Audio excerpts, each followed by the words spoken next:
بسم اللہ الرحمن الرحیم۔ ٹیل پوائنٹ کے ناظرین السلام علیکم۔ بزرگ پرہیزگار تھے، پوری زندگی سجدے اور شکر میں گزاری۔ اللہ تعالیٰ کے فضل کے دروازے بھی ہمیشہ ان پر کھلے رہے۔ رزق، شہرت، عزت اور اختیارات کی فراوانی تھی، لیکن پھر اچانک بینائی متاثر ہونا شروع ہو گئی۔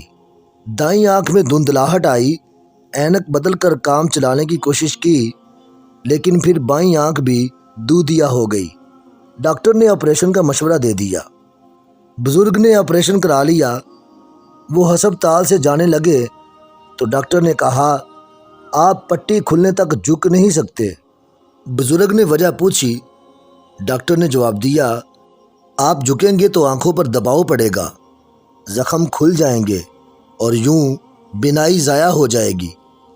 چنانچہ آپ مکمل طور پر صحت مند ہونے سے پہلے جھکنے کی غلطی نہ کریں۔ بزرگ نے پوچھا، تو کیا میں سجدہ بھی نہیں کر سکتا؟ ڈاکٹر نے جواب دیا، ہرگز نہیں، آپ کے لیے سجدہ خطرناک ثابت ہوگا۔ بزرگ گھر چلے گئے۔ بچوں نے 3 دن بعد ڈاکٹر سے رابطہ کیا اور بتایا، ہمارے والد کھانا نہیں کھا رہے، یہ صرف پانی پیتے ہیں اور چپ چاپ لیٹ جاتے ہیں۔ ڈاکٹر نے ہنس کر جواب دیا، یہ نارمل ہے، چبانے سے آنکھوں کے پٹھوں پر دباؤ پڑتا ہے، لہٰذا زیادہ تر مریض آپریشن کے 3-4 دنوں تک سخت خوراک نہیں کھا پاتے۔ آپ انہیں لیکوڈ فوڈ دینا شروع کر دیں۔ بچوں نے والد کے گرد لیکوڈ فوڈ کا انبار لگا دیا، مگر والد نے یہ غذا کھانے سے بھی انکار کر دیا۔ خوراک کی کمی سے بزرگ کمزور ہوتے چلے گئے۔ وہ باتھ روم تک نہیں جا پا رہے تھے۔ بچے ڈاکٹر کو گھر لے آئے۔ ڈاکٹر نے زور دے کر پوچھا، چاچا جی، آپ کھانا کیوں نہیں کھا رہے؟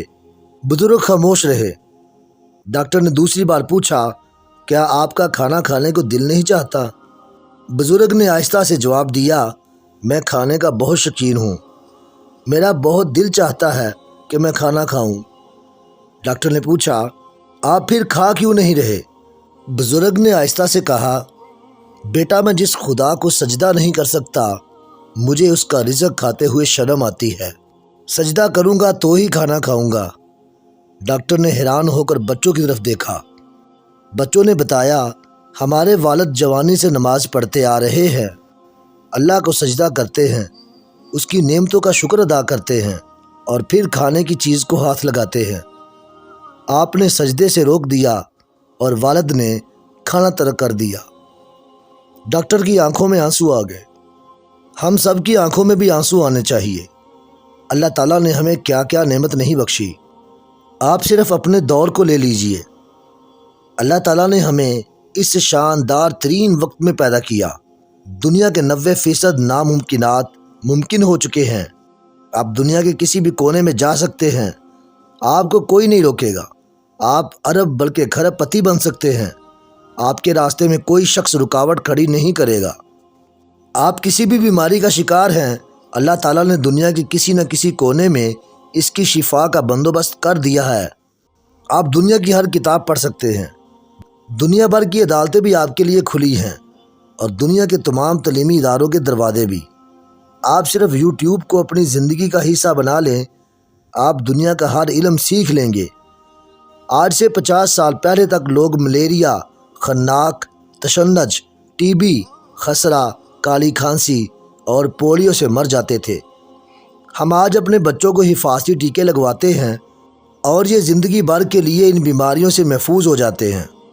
دنیا کی 90% حکومتیں لوگوں کے ووٹوں سے بنتی ہیں اور کون کس وقت ان کا حکمران ہوگا، یہ فیصلہ لوگ کرتے ہیں۔ آپ اپنی خواہش سے اپنی شہریت تک بدل سکتے ہیں۔ آپ جب چاہیں اپنا ملک، اپنی زبان اور اپنا کلچر بدل لیں، آپ کو کوئی نہیں روکے گا۔ لوگ آج اپنی جنس تک بدل لیتے ہیں، اپنا رنگ تک تبدیل کر لیتے ہیں، اپنی نشست و برخاست، اپنا وے آف تھنکنگ اور اپنا لائف سٹائل تک بدل سکتے ہیں۔ کیا یہ مقام شکر نہیں؟ کیا ہمیں دنیا کے بہترین وقت میں موجودگی پر اللہ کا شکر ادا نہیں کرنا چاہیے؟ اللہ تعالیٰ اگر ہمیں 200-250 سال پہلے پیدا کر دیتا اور ہم کسی مہلک بیماری، جنگ یا کسی درندے کا رزق بن جاتے یا پھر غلام ابن غلام ہوتے اور کسی جاگیردار کے گھوڑوں کی لید صاف کرتے کرتے مر جاتے تو ہم قدرت کا کیا بگاڑ سکتے تھے؟ کیا ہم اس دور ابتلا میں اپنی پیدائش پر کوئی سوال اٹھا سکتے تھے؟ کیا ہم قدرت سے ٹکرا سکتے تھے؟ جی نہیں۔ چنانچہ ہم اگر 21ویں صدی میں ہیں تو یہ اللہ کی خاص مہربانی، یہ اس کا خصوصی کرم ہے، اور ہمیں اس کرم پر اس کا شکر ادا کرنا چاہیے۔ ہم روز اپنی مرضی سے سوتے اور اپنی مرضی سے جاگتے ہیں۔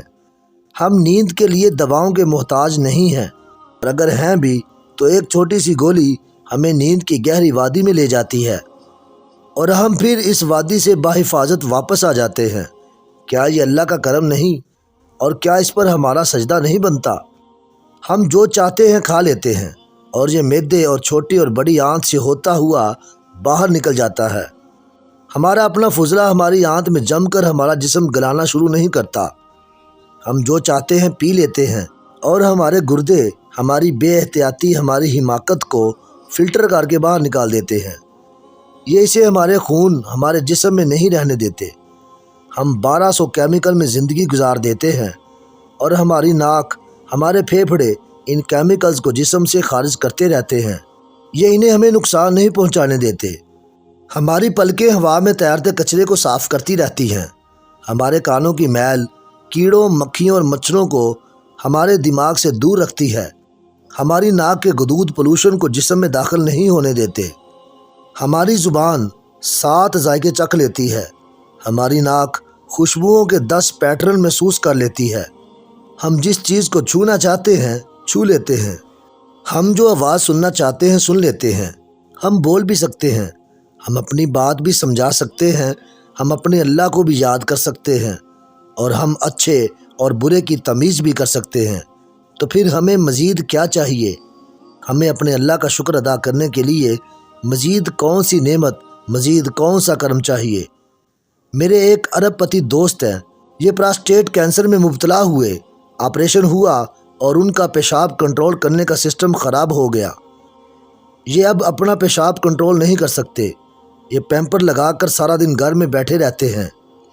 میں ان کے پاس گیا تو یہ داڑے مار کر رونے لگے۔ میں نے تسلی دی تو یہ آنسو صاف کر کے بولے، میں بیماری کی وجہ سے نہیں رو رہا، میں اس لیے رو رہا ہوں اللہ نے مجھ سے سجدے کی توفیق بھی واپس لے لی۔ میں اب نماز پڑھ سکتا ہوں اور نہ عمرہ اور حج کر سکتا ہوں۔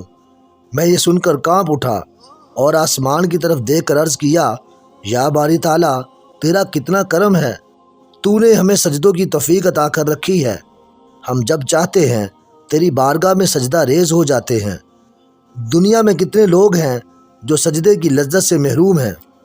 جب کسی کو نماز کی دعوت دی جاتی ہے تو وہ کہتا ہے، دعا کرو اللہ مجھے نماز کی توفیق دے۔ اگر آپ صحت مند ہیں، آپ کے پاس فراغت ہے، ساری سہولیات میسر ہیں، تو اور توفیق کسے کہتے ہیں؟ سچ تو یہ ہے کہ ہم اتنے بدبخت ہیں کہ ہمیں شکر کی اتنی توفیق بھی نہیں کہ ہم اتنی نعمتوں کے بدلے میں صرف 5 وقت اسے سجدہ شکر ہی کر لیں۔ ہم اس کا کھاتے ہیں مگر شکر کے لیے اسے سجدہ نہیں کرتے۔ اپنی تمام تر مصروفیات میں سے سجدے کا وقت ضرور نکالیں، اس سے پہلے کہ آپ سے بھی سجدے کی توفیق چھین لی جائے۔